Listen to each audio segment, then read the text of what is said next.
An Indio Hills woman faces animal cruelty charges. She allegedly mistreated at least one dog in her care. Several KMIR-6 viewers asked that we look into the condition on this woman's property.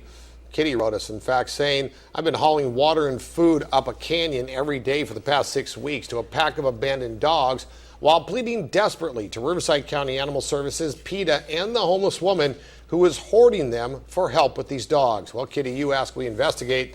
And so, as it turns out, did Riverside County Animal Services. Our Angela Monroe joins us now in studio with that story tonight. Angela.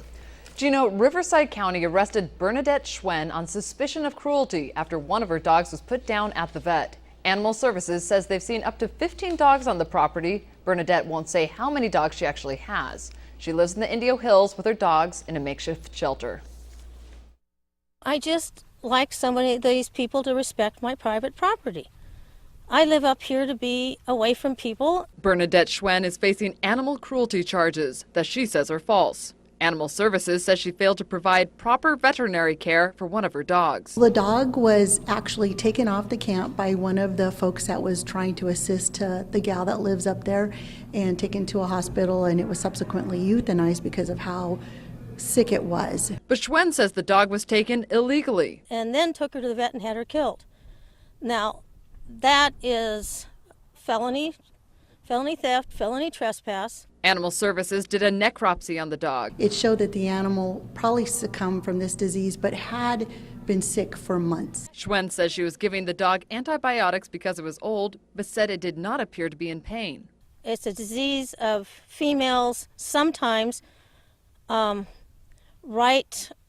they're still supposedly being able to be pregnant. Dogs don't normally have puppies after 8 years old.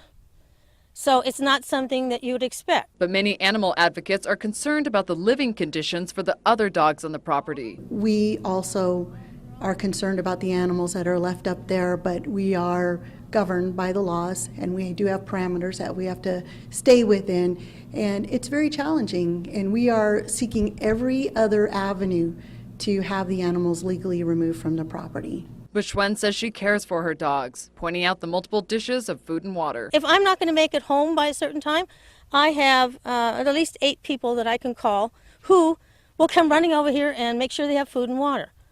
And, and I do the same for them. Animal Services says if Schwen is convicted, she could face fines and probation and not be allowed to own dogs for 5 years.